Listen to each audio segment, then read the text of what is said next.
Hey guys, how's it going? Matthew here from Oldie Stories Media, and thank you so much for tuning into this video. What a night. Um, I don't even know what video this is anymore. Anyway, tonight's video, we are talking about probably one of Pilot's most underrated fountain pen ever. And that pen is this cute little guy. This is the Pilot E95S.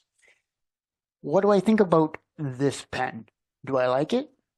How did the writing sample turn out? Let's find out. So let's spin the camera around and see exactly how I feel about the Pilot E95S. Alrighty.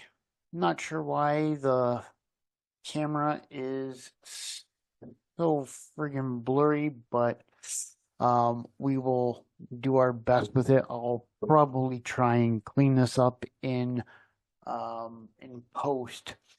So here is the Pilot E95S, and this pen is absolutely extraordinary.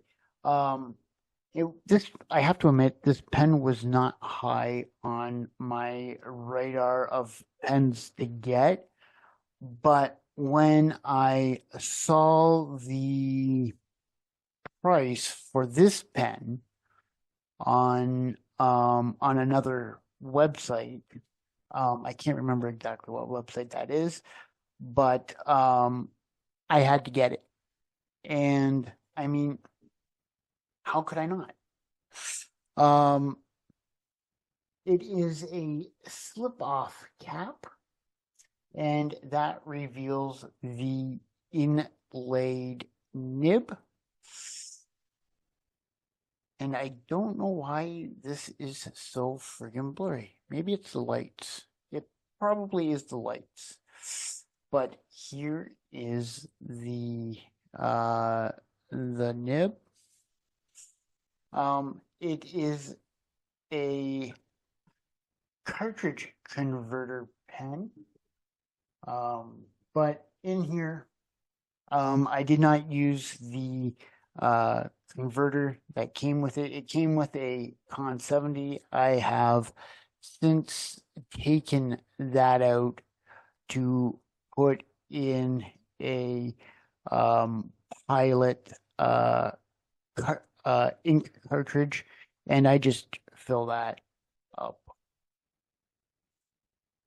when it runs out. It is a 14 karat gold nib, and I mean, it is a small pen.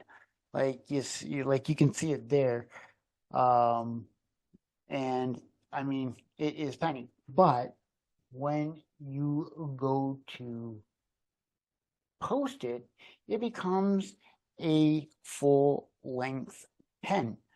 And you could literally, I can write with this just like this for hours. And I mean hours. I could just literally sit, take notes with this pen, do lists with it, and whatnot. But overall, this pen is just really nice in the hand. And you know, from day one, I have had this pen inked up. It does not go without ink. If you remember earlier on, it's kind of like the my Mont Blanc 149. It is constantly inked up and just ready to go. And of course, I keep a I have numerous packages of Pilot Namiki cartridges. This pack is blue-black. I keep about 8 of these packages. I stock these. I will admit, I stock these, and the focus is atrocious. It's blurry. Don't like it. But yeah, I keep like packages of these. So, but overall, this pen is incredible, and the E or Elite, and then it just has Pilot Japan on the back. Let's quickly take a look at the writing sample. And here is the writing sample. I'm going to try and adjust this so.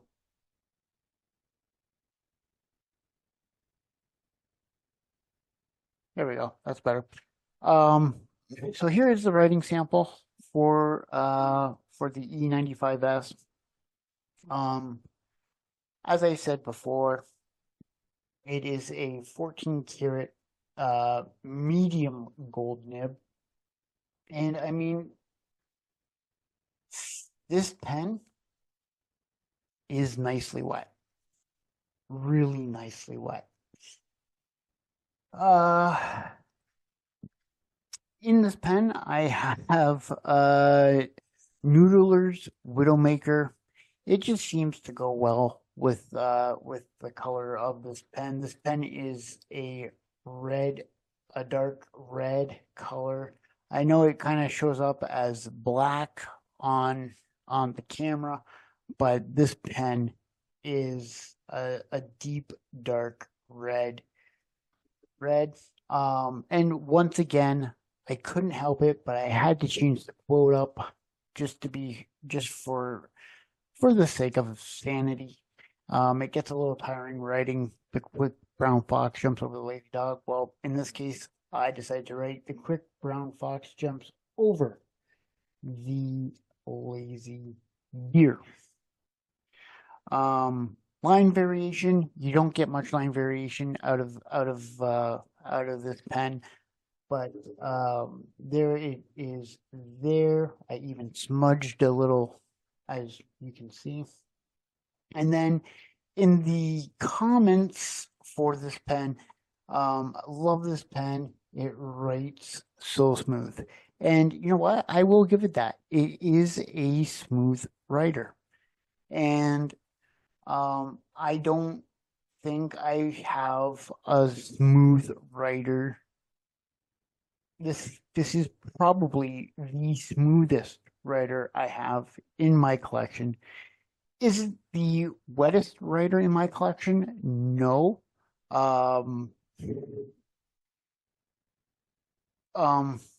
The wettest writer in my collection is my Jinhao X159, and with a medium nib, and that nib is just a gusher, and I mean a gusher. So overall, love this pen. Do I have any regrets about buying getting this pen? No. Is it a pen I see myself using every day? Yeah, not really. It's more of a kind of a quick note-taking pen, a pen that I would probably find myself reaching for if I had to jot down like a quick note. I mean, I can just easily pull off the cap and quickly jot down a note and whatnot. But overall, the fact that the only downside to this pen that I can see is that it does not and will not accept a Pilot Con 70 converter. If it accepted a Con 70 converter, man, I would be happy. But overall, like, this pen is nice, and I enjoy using this pen for quick notes and other things. I mean, on this paper here, on this Tomori paper, you know, it holds up nicely. And there is very little bleed through or ghosting on this paper. But yeah, like I said, this pen, I can highly recommend this fountain pen. And you you know, um, I think this is probably one of the most understated fountain pens. I would put this pen right up there as a if you're looking for your first gold nib fountain pen, I say go with the Pilot E95S, or you can also go with the Platinum Century 3776. Um, and you can as a first gold nib fountain pen. For me, it was the Platinum 3776. It was my first gold nib fountain pen, and then yeah. So overall, like it. It is by far one of the most underrated fountain pens, and um, I have to say I'm not the biggest fan of pocket pens, but this one I'm a fan of. Thank you so much for tuning into this video. I'm Matthew, and we'll see you in our next video.